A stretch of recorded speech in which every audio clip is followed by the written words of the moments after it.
The quaint village of Woolpit in Suffolk, England, bore witness to an extraordinary event in the 12th century, one that continues to baffle and intrigue even today.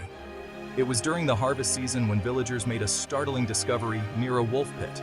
Two children, a brother and sister, emerged from the depths of the pit, their skin an otherworldly shade of green. The children's arrival sent ripples of astonishment and fear through the village.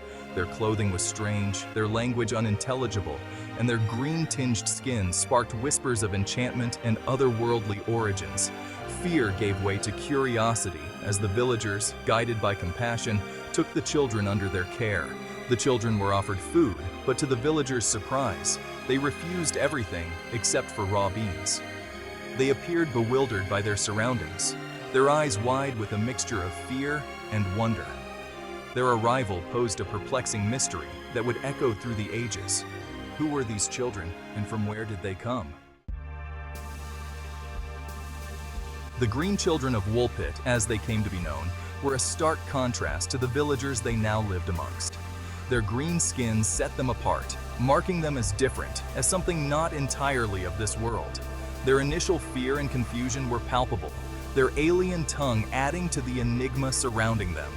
Despite their unusual appearance and the language barrier, the villagers treated the children with kindness and patience. They were offered shelter and care, their needs met with compassion and curiosity. Time, however, did little to unravel the mystery of their origins. The children's initial diet of raw beans gradually expanded as they began to acclimate to their new surroundings. Their green skin, a constant reminder of their mysterious past, slowly began to fade, replaced by a more familiar hue. They were slowly adapting to life in Woolpit, yet their true origins remained an unsolved puzzle. As time passed, the children started to adapt to their new life in Woolpit. Their green skin, once a mark of their otherness, gradually faded, blending them more and more with the villagers. Their strange language, too, began to give way to the familiar cadence of English, allowing them to communicate with the people who had taken them in. The boy, however, weaker and more fragile than his sister, struggled to thrive in the unfamiliar environment. Despite the care and attention he received, his health deteriorated, and he eventually succumbed to his ailments, leaving his sister to face the world alone. The girl, stronger and more resilient, continued to adapt to her new life. She learned the local customs, integrated into the rhythms of village life, and eventually became a valued member of the Woolpit community.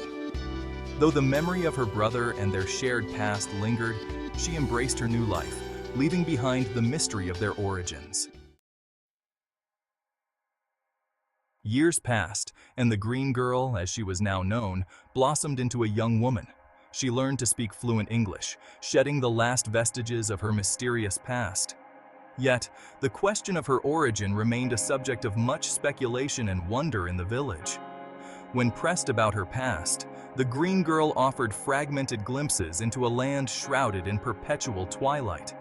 She spoke of a place where the sun never shone too brightly, and everything was bathed in a verdant, emerald light. A world where people lived in subterranean dwellings, and the air was always cool and still. She spoke of her journey with her brother, of how they had wandered through a dark tunnel, guided by the sound of bells, before emerging into the blinding sunlight of the English countryside. Her words, though fragmented and dreamlike, painted a vivid picture of a world vastly different from their own, a world that seemed to exist only in the realm of myths and legends.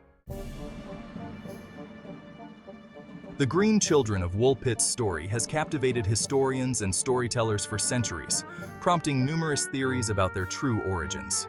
Some believe they were Flemish orphans, their green skin a result of malnutrition, who had wandered from a nearby settlement of Flemish weavers known to have existed in 12th century England. Others point to folklore and mythology, drawing parallels with tales of fairies and other supernatural beings emerging from the underworld. The children's account of a twilight land, their initial green skin, and their emergence from a pit all lend credence to these fantastical interpretations. Scientific explanations have also been proposed, suggesting that the children may have suffered from a rare medical condition known as hypochromic anemia, which can cause a greenish tint to the skin. However, none of these theories fully explain the children's unusual appearance, their unfamiliar language, and their fantastical account of their journey. The story of the Green Children of Woolpit, passed down through generations, continues to intrigue and baffle. Their sudden appearance, their unusual physical traits, and their fragmented tales of a twilight land have cemented their place in folklore and history as one of the most enduring mysteries of all time. Were they travelers from a distant land, refugees from a forgotten time, or simply children caught in the grip of a shared delusion? The truth, lost to the mists of time, remains elusive, leaving us to ponder the possibilities and to marvel at the enduring power of their enigmatic tale. The Green Children of Woolpit serve as a reminder that even in our modern age of scientific advancement, some mysteries continue to defy explanation, their allure undiminished by the passage of time.